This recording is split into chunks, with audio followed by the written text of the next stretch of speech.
people, and that is on the public stage, people have different expectations of the legislature, and it will be difficult for one to say, what would satisfy everybody that is out there watching the Senate. But I think that on every scale, I would say the Senate has performed fairly. We've done fairly well. Because you were in the 7th Senate as well, so we're looking at the 8th Senate. Can you compare both? Well, the 7th Senate was a different kind of body, with a different leadership, operated in different circumstances, and I do not think it would be totally fair to compare them, because you're we're looking at, let's look at the bills passed so far. In terms of bills passed and all that, the 8th Senate has done more in volume than the 7th Senate. But because of the challenges the 8th Senate faces in terms of the relationship with the executive arm of government, it may not have been as effective in trying to get the government to do certain things as the 7th Senate has been, because of that, would I say, disconnect between the legislature and the executive arising out of the politics of the day. Yeah, I mean, let's talk about that for a minute. Do you think it has been handled properly by your party, the APC, as well as the Senate leadership? Because Senate leadership started off as being APC, and now it's the PDP. That friction that has been with the executive and the legislature. I think even when the Senate leadership was APC, it wasn't accepted as such, by everybody, because of the circumstances under which the leadership emerged. Yeah. So I don't think that formally now being defined as PDP really makes that much of a difference. Well, it does, but in real terms, it's practically still almost the same situation. Yeah, so, true. Okay, so let's talk about the party now. We'll still come back to the Senate as well as oversight functions and all of that. But let's talk about, the APC as a party, in itself. From ward congresses, primaries, and where we are now, post-primaries, do you think that the party has been able to handle itself properly? I think that the APC is still evolving. Nigerians seem to forget that the APC is actually a group of different people, different ideologies, different perspectives, different orientations that came together primarily to try to wrest power from the existing status quo. In the process of trying to wrest power, a lot of compromises were made, a lot of, would I say, concessions were made to enable them come together to achieve that purpose. Now, having achieved that purpose, the challenge that we face now is how to now wield this disparate group behind a single philosophy to which all of us can subscribe. And as you well know, Nigerian politics has not so much been defined by ideology as by power. So trying to now build a party based on ideology.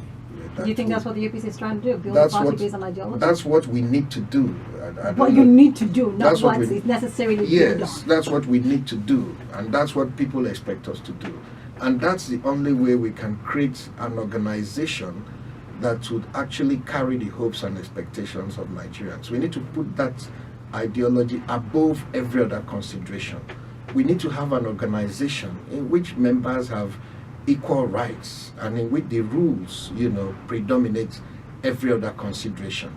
We are not yet there. We certainly do have a lot of challenges, but I believe that those who understand that this is a process that will take time and effort and sacrifice to put together, understand that we're working on it.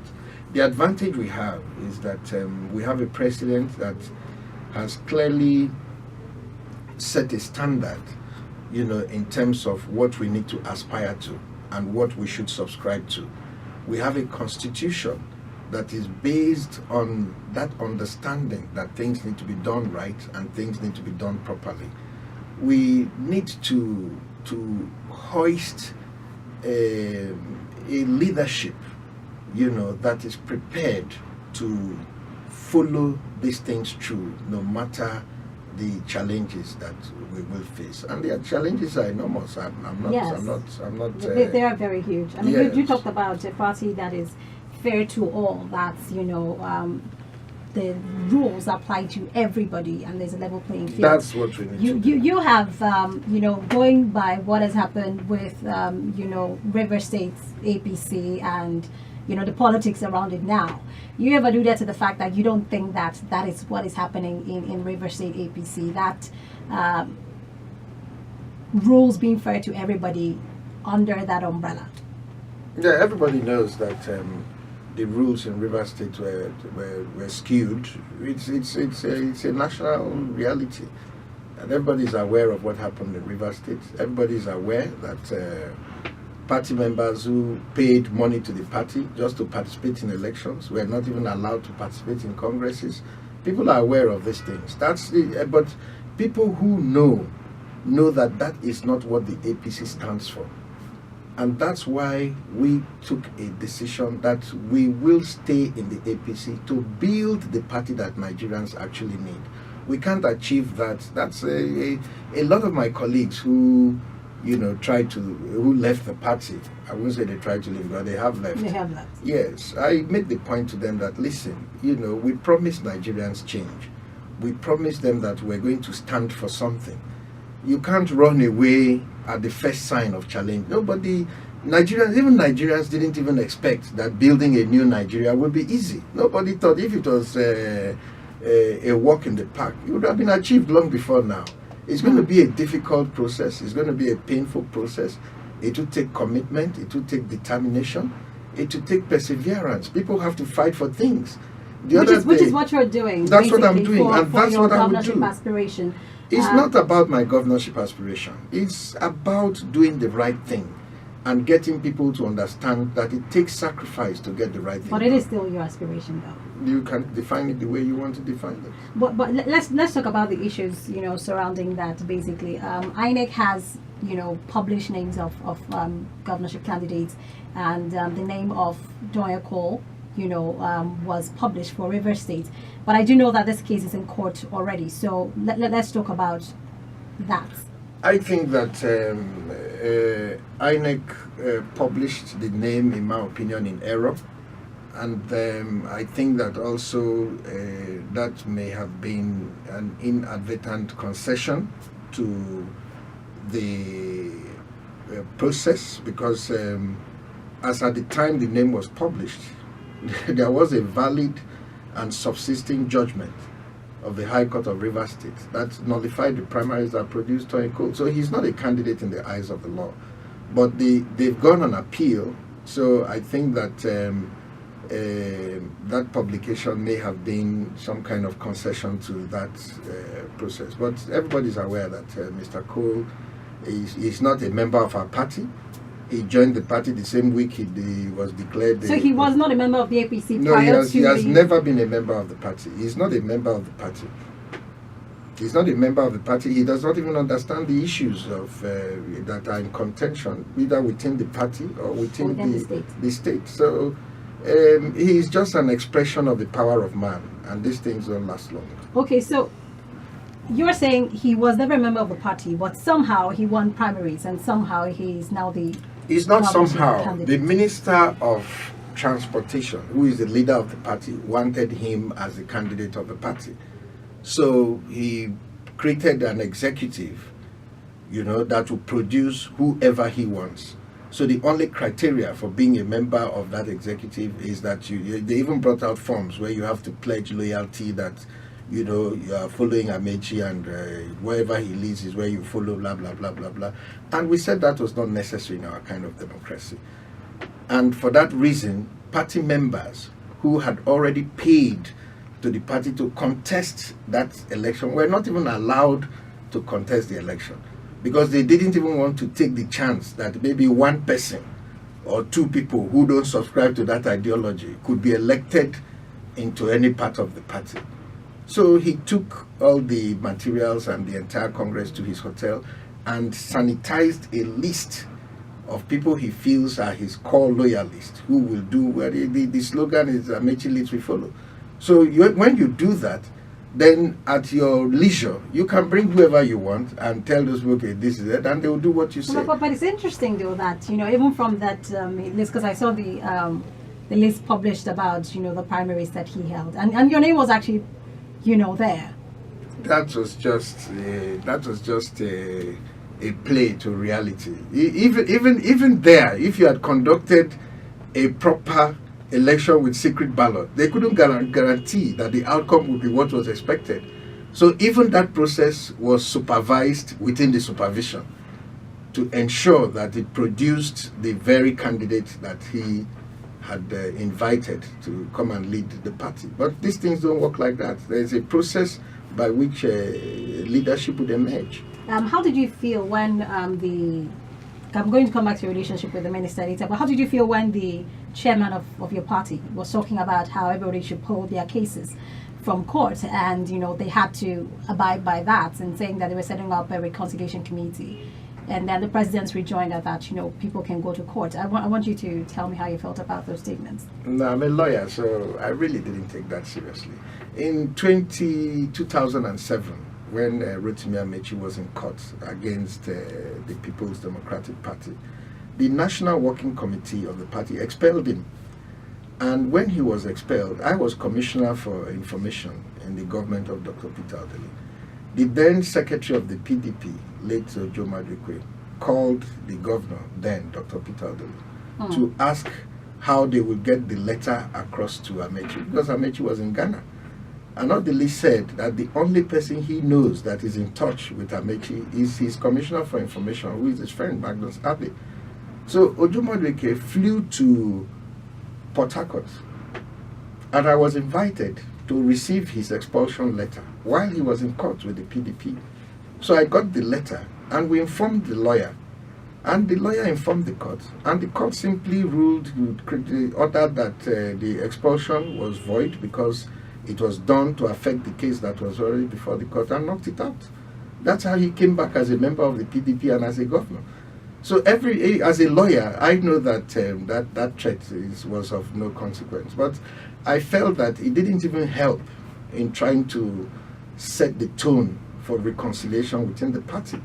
If you want to reconcile, you don't start by threatening people. The people you're threatening, what do they have to lose? And as a loyal party man, I didn't want to respond to that publicly. I also didn't want that to affect my reaction to the committee, because the committee is made up of very eminent Nigerians, with the one for the South has Governor Aregbesola as the chairman. It has my friend, Senator, His Excellency, the Governor of Kebbi State, as a member. It has my colleague, the former Minister of Labour, Emeka Owogo, as a member, the Mallory Chukukigam, Bemi Saraki. These are all very prominent and very respectable Nigerians. So I didn't think I should disrespect them under any circumstances. So I cancelled my planned trip out of the country, and I waited for the committee to invite me. They invited me, and I went to see them. But I don't think that issuing threats helped in that communication. It does not. So the committee now is trying to work on reconciling, the party and everything. Do you see that happening in River State APC? We're politicians. Whatever our differences may be, I've seen people with worse problems. Still people. These things are always exaggerated when there's something to fight over. The reason the fight within the APC is so much is because the APC is in government. If the party were not to be in government, all these things will happen and people will still be drinking together. You wouldn't even have all this bitterness. So I think that a lot of the bitterness within the party was uncalled for, in my opinion, totally unnecessary. What I had said to the minister from the beginning was that, listen, I'm going to contest. So as the leader, work out a way where all of us can participate and contest. So if there had been like what you term as a credible transparent primaries, and you didn't emerge, you wouldn't have bothered. You No, why should I bother? By all definitions in life, God has been kind to me. If I'm contesting for any position today, it's not just about me. It can't simply just be about me anymore. It's about people who subscribe to, the things that we have put out there. People buy into it. So they have a right. And I represent that aspiration. So contesting is an opportunity for them to canvass that opinion of where they think Rivers State can go, of where they think the society can move, the direction in which the society can move. And if they are able to persuade a majority of others to join in, and we all agree that that's the direction we're going, I would gladly lead that, because that's what I believe. But if people reject that and choose something else, that's what democracy is about. That's where the people want to go. I would gladly follow. So to me, it wasn't so much about winning as about the right to present people with an option, something different, an opportunity to not just see things differently, but to act differently. There's a particular segment, of course, a lot of headlines, ran with this, saying that the minister humiliated you in presence of your wife by calling you in front of your wife to say, do not run. So was it about that, about your ego being, bruised because he said that to you in front of your wife, or because he said it at all?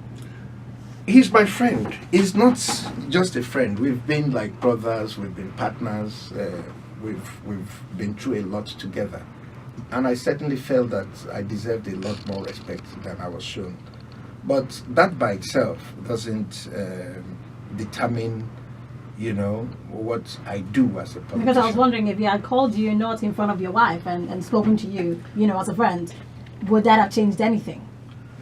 We could have negotiated it. I would have told him, we would have had an argument, we would have had a discussion. There would have been some basis to discuss, But the truth of the matter is that I'm from Rivers State. Rivers State is divided into 3 senatorial districts. I'm from a senatorial district that has never produced a governor. I'm from Ogoni. In the 51 years of the creation of Rivers State, I feel that our people have sacrificed so much for Nigeria and for Rivers State.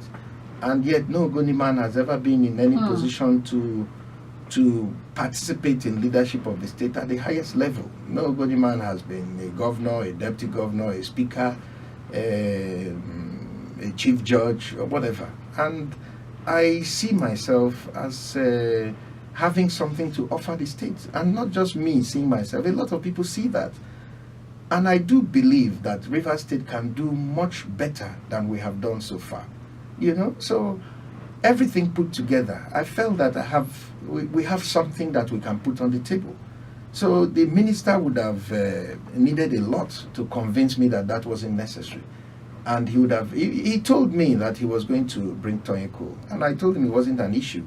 Tonyeko is free, but let him bring him to participate in the process and allow all of us to also participate and allow the people of Rivers State to make a choice. That was the advice I gave to him. And throughout my relationship with him, I've always given him the what I consider the best advice in any particular situation. And in that particular situation, I still remain convinced that if he had followed the path I had offered, would be in a much better position, as a party and as a state. Yes. How do you think that the NWC has handled, the chairman of your party in particular? I mean, there are a lot of people who have their grievances against him, right? I want to get your take on what you think he has done, how he has done it, what you think about it. People don't know that Comrade Adams Oshimole is a very good friend of mine from way back. This is a man who attended my wedding. We've been friends. I've slept in his house. We've had a very good relationship. So I will not, because of politics, come and discuss him on the radio. The truth of the matter is that chairmanship of the APC is not a tea party. And the party actually had challenges, and he probably didn't have the time to actually clear a good learning curve to be able to handle all those challenges. The only thing that I don't agree to is the fact that I feel very strongly, and take something from that, I feel very strongly that as a party of change, as a party, I always tell people that the APC is not your normal political party. APC is an idea that Nigeria can be better and that things can be done better. So what I think that we should have put in front of us as a party was to commit ourselves to that idea that we are going to do something better, no matter the cost. But a lot of people would say that that wouldn't be practical politics given what Nigeria is. And so what the party tried to do was to try to arrange their primaries in such a way that, people who are angry or lose out in the process will not have time to run to another party or to go to PDP or whatever. But we should have ignored all those people. They're totally inconsequential. We should have focused on giving Nigerians a process that nobody could fault. In the process, the mistakes would have been made, things would not be perfect, but that commitment to the fact that what we are trying to do is this, which everybody knows that this is what we're trying to do. Where we don't achieve it, it won't be the fault of the national chairman. It won't be the fault of the National Working Committee. But that philosophy, that commitment, that higher ideal, that principle was not put at the front of what we did. And so people generally felt that it was just politics as usual. That's where I fault the leadership. Outside of that, Nigerian politics is Nigerian politics, Okay. and it's different from British politics, it's different from American politics, and it's Nigerian. Well, there have been, allegations that, you're working, for the River State governor, you're working with him. That's What do you say to people? That campaign is sponsored by Rotimi Chibike-Amechi, the Minister of Transportation. And anybody who understands politics knows that it's destroying the party, because in 2014, when he was having issues with the then President Goodluck Jonathan, and people were writing that he's fighting Jonathan, I wrote an article at the back of this day, and I said, Amechi against Jonathan, in whose interest? You can Google it. And I said there clearly that in politics, if you're having a problem in your base, you don't go and start saying it outside for people to hear. You try to cover it up. So the people who said they were supporters of Jonathan, who were going around telling everybody in the country that, Amechi is fighting Jonathan, Rivers State is not with him, were actually doing Jonathan a disservice. Those who genuinely wanted the Jonathan to be seen as strong would have tried to cover up even if there was such an issue. So for anybody to get up and be telling people that I'm working with Wike, I'm the face of APC in Rivers State. If somebody like me is working with Wike, then the party has no hope. So people who are doing that, thinking that they are trying to destroy the reputation of Senator Abbey, are actually destroying APC in Rivers State. And that's very sad. So if you're a politician, of course, every serious politician in the country knows that that is rubbish, because if it were true, they would not say it. So the fact that they're saying it means it is not true.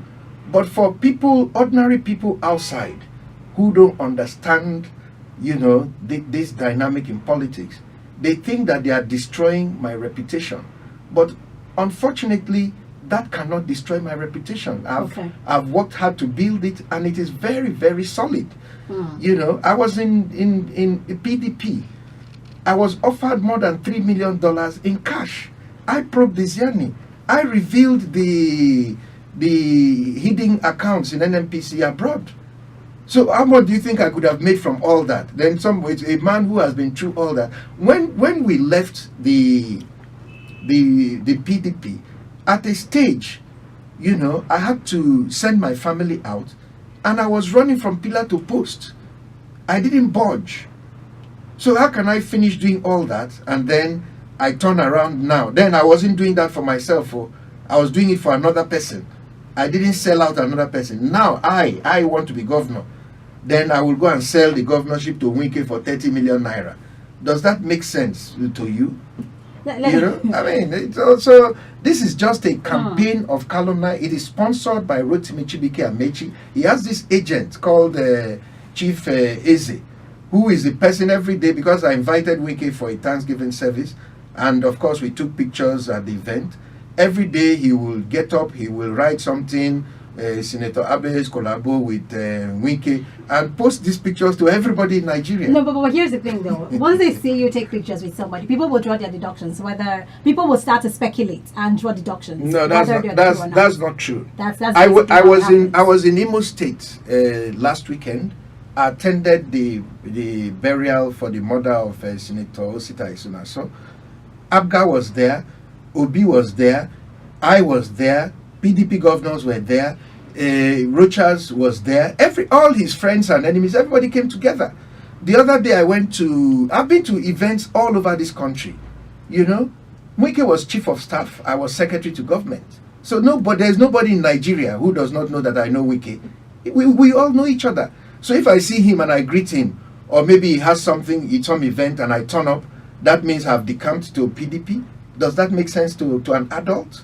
Okay, let's go with this, because we're going to go back to legislative issues very shortly. But I want to ask this again, a couple of questions along this line, and then we'll wrap this line up. This case is in court presently, right? What happens if come 2019 elections, you know, there is no change, and the person that still gets, you know, contested for the APC is throwing a call? Will that make you say maybe go to another party, or what is the next step after that for you? You know, there's some things that do not even bear discussion. I'm one person that I don't make public commitments easily. If I come out to the public and I say this, that's what it means. So you're not leaving the APC anymore? I am not leaving the APC. Doesn't matter what happens. I will not leave the APC. And I've said that. So any kind of speculation that involves that, to me, is outright baldadarash. Okay. Yeah? And secondly, there is a valid judgment of a court of competent jurisdiction that has set aside the candidacy of Mr. Cole. So he is not the candidate of the APC in law. So it doesn't matter how long... Whether INEC has put it out or not. It doesn't matter. He's not the candidate of the party in law, because you see, let me tell you, I'm a senator of the Federal Republic of Nigeria today. It is by law. There are people who have more power than me, who would not like to see me. They can physically come to my office and drag me out of there and put somebody else in. The only reason they cannot do that is because the law will not allow it. The law is the foundation of society. Without the law, there is anarchy. So anybody who is doing something against what the law has said understands that he's doing nothing. Okay, yeah. Let's look at your party's chances with all of the issues that have surrounded the primaries, surrounded the party. 2019 is around the corner. How do you think your party will fare with so many divisions and so many disgruntled people in the party, whether it is the general elections or the state's gubernatorial elections? How do you think your party will fare? Well, I do understand that we actually do have cause for concern as far as River State is concerned. But like I also say to people... What about generally, presidential, National Assembly? No, I don't think the president has any problem. In my very honest opinion, I don't really see too much of a contest on the presidential level. That's interesting. Yes. Why don't you see that? Because the PDP is a weaker party. And it is having even more problems than the APC. There are people who would argue that it's a weaker party. I mean, what problems? APC's problems are so obvious and so all over the place. The PDP doesn't seem to have as much in-house. They have a few, but not as much as... No, the PDP problem is actually deeper than the APC problem. But it's not playing out in the public the way the APC. You want to give us a little expense? Those who, if you're a politician, those who understand politics know what I'm talking about. But I'm telling you that the PDP actually has deeper problems than the APC. The PDP's problem is at the top. The APC problem is in the middle. Okay. Let's get into legislative issues. I mean, you embarked on oversight functions.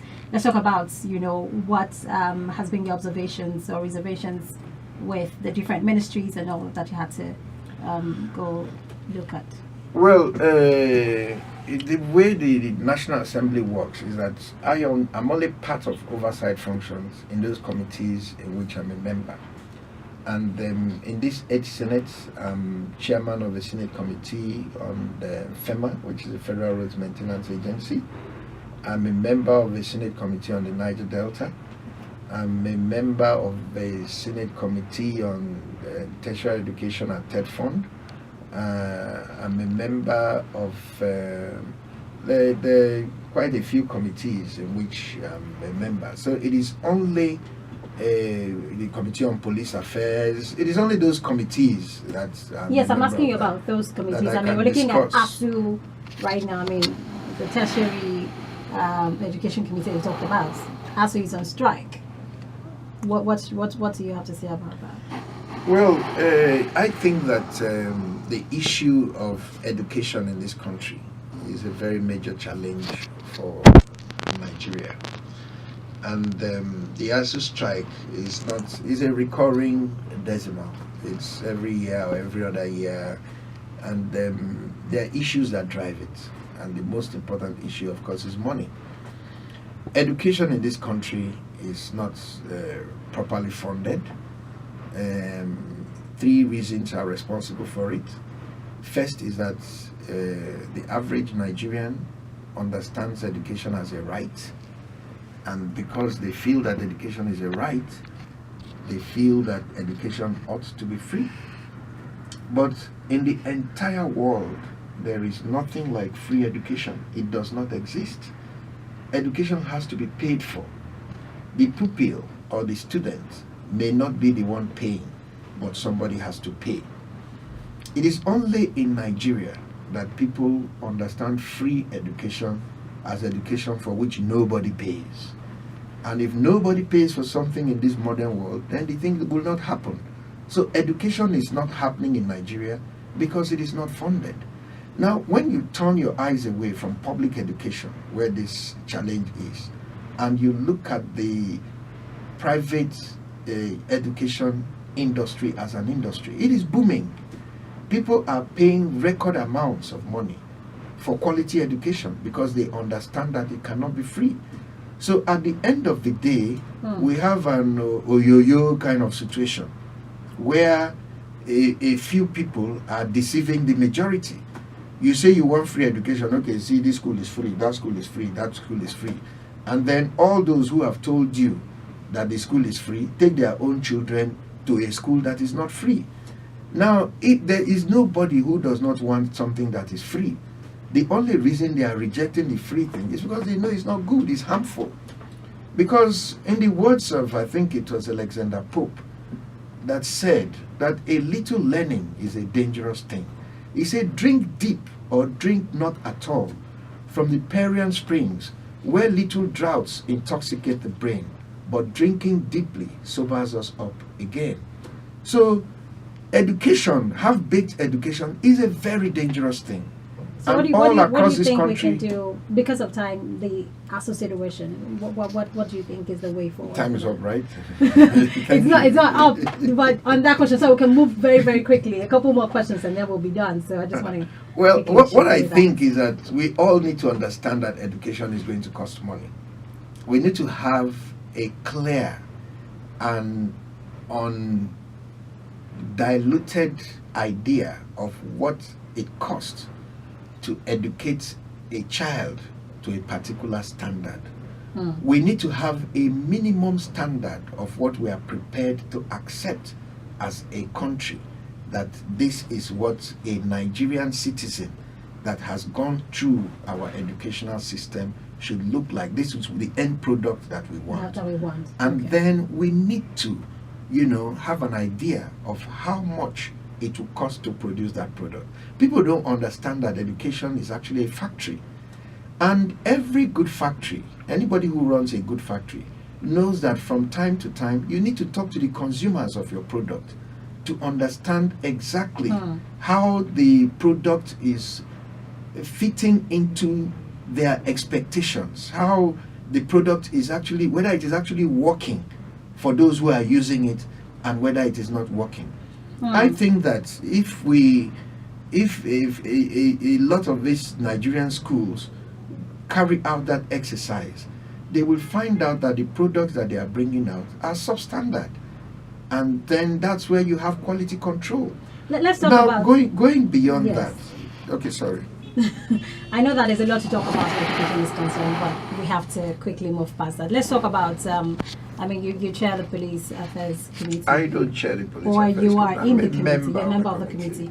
Okay, so recently this bill that was put forward, the public hearing on a bill for an act to repeal the Police Act, the IGP has some reservations about it. He is saying that there should be more than an appointment of more than one deputy inspector general, but he also is averse to the idea of the Senate confirming an IGP or being able to fire an IGP. What's your take on that? I don't think that the legislature will take every comment that the IGP makes at face value. The IGP is an appointee. The reason the clause was put there to try to say that the firing of the IGP should require Senate confirmation is And also the hiring of and the appointment of the IGP as well. Yes, the hiring, that's what I'm saying. I said the hiring and the firing of Yes. the IGP should require Senate confirmation. Is to protect the IGP so that he can say things that he cannot say now. Because right now, the CJN can actually defend the judiciary because he cannot be fired. To fire the CJN, you need 2/3 of the Senate to agree to that. And that would be very difficult to find, except he actually does something that the whole country takes that, I mean, this is totally unacceptable. But the IGP, one radio announcement, he's gone. And people don't need to look at this as an APC, PDP, Buhari, Idris issue. In the dying days of the Jonathan administration, the IGP was fired by the president because he felt he was not loyal to him personally. That's how Arase came on board. Now what the proponents of this bill are trying to achieve is an IGP whose term is for 5 years. In other words, the IG will be there after the president and cannot be removed. I mean, anybody who understands the dynamics of how things work will know that this is a fundamental change to how the police will operate, because it will give the leadership of the police unprecedented independence of action. So I think that in as much as I understand that the IG cannot, in the people who are looking at it in the context of, okay, you're disloyal to Buhari if you say that, would see it that way. But like I was saying to somebody today, when we're making laws, you don't look at yourself. You don't even look at any of the current actors. Laws are for the country, and they will outlive and outlast those who are making them. True. So this law will be in effect when Buhari is no longer the president. The law will be in effect when Idris is no longer the IG. But Nigeria will still be here. Absolutely. So to me, as a Nigerian, I believe that anything we can do to increase confidence in the police and then give them greater latitude in dealing with the myriad issues of crime and insecurity in this country is in good stead, and I think it's a good move. The electoral bill, that is still with the president, still not being signed, and you have the PIGB as well. What are your thoughts on that? Would you tell the president today, you know what, you need to sign these bills? The people don't understand that the president is a part of the lawmaking process. I don't think a lot of people understand that. There is a process for making a law, and the president is a constitutional part of the lawmaking process. So convincing the president that this law is in the interest of the country and it is important to sign it is part of the lawmaking process, because he has a constitutional role to play. And the only way you can override the president's objection to to any law is by 2/3 majority of the National Assembly, which is nearly impossible for anybody to achieve. I think in the entire history of our modern democracy, I don't think that has happened more than 2 or 3 times. So, but he seems to be has a constitutional, he's part of the lawmaking process. Nobody queried how long the National Assembly took to make the laws. So you can't bring a law and say the president must go and sign it this afternoon. He's his own, he's a part of the process. He's like a member of the National Assembly. So he has a machinery that he controls, that reviews the law. It's not him. When you say president, it's not Buhari. There is the office of the Attorney General, there is INEC itself. There are other people who can make input through the president to canvass a point that they probably could not have been able to canvass before the National Assembly, or that was thrown. So to take it in good faith now that there's a process going on. There's a process going on. Yes. So if even the president, though elections are just around if the president decides not to sign it, it won't work. People just need to realize that, and it's his right. Okay. This 2018 budget, was approved by NASS. About 20%, according to a lot of lawmakers, 20% is yet to be gotten to for the 2018 budget. And now we're talking about the fact that the medium-term expenditure framework, and other more important issues are before NASS as well. Because of the politicking and the campaigns, do you have time to even look at these issues in the Senate? Well, everybody understands that this is political season. So for politicians, it's all about survival. So politics will, of course, take precedence over everything else at this point in time. And that's why it's always good to deal with some of these matters timelessly, yes. But we are still the National Assembly, and we all show up for work. I'm just leaving the office. We had a meeting of the Committee on Niger Delta Affairs this morning, and we were there till now. I just left there and ran down here. So we just have to do our job. So you're multitasking? We just have to learn how to multitask. So I believe that a lot of these issues will be dealt with, but it's easy to see that at this point in time you may not be able to. You can't get the best out of lawmakers. Everybody is on the run now. Running all right, 2 more questions and then we'll wrap this up. Thank you very much. The issue about violence in River State elections has come up a lot of times. People talk about River State being a hotbed for violence in elections. What's your take on that? How do you move River State from that particular list? Well, I think that the narrative that has been set by the leaders in River State is not helpful. As a leader, there are things we say and how our supporters and followers respond to it may go beyond what we may have thought that we were saying. There's been a lot of violence in River State, and the random violence is actually very few. Violence is always, most times, is sponsored. People pay for it. All these bullets that are being fired cost money. All these bullets that are being fired cost money. The guns cost money. Treating the people who may be wounded cost money. Using the necessary machinery to protect them from prosecution and from arrest and all that costs money. So people are paying for the violence in River State. A lot of it is state-sponsored. But I believe that we need to set a new tone. We need to set a new narrative. We need to take on higher responsibilities. We need to claim a higher ground, So that is part of why when my Archbishop asked me to invite the governor for my Thanksgiving service, I gladly invited him. And I'm very, very glad that he turned up. And I'm very happy that, he showed up. From that time, anywhere we see, we greet, we talk. The part of the problem we're having in River State is that the political leaders can't even talk to one another. If an issue is going on, for example, you should be able to pick up the phone and call the person on the other side. Say, oh boy, I hear that your people here are doing this and that and that and that. And the man will say, no, I'm not aware. Okay, I'll call you back. A phone call like that can save the lives of people. I think that we need to commit ourselves to the fact that River State is actually more important than all of us or any of us. Yes. And we should put the interest of the state above our politics. my position is that we should allow Rivers people to choose the leader they want. That they want. Yes, let them vote. Absolutely. Let them vote, and whoever is elected should remember that others who also wanted have ideas and a contribution they can make. And allow them glean from their that as space. well. Let them be Absolutely. able to live in the state, carry out their this thing, eat and drink, and be part of the society.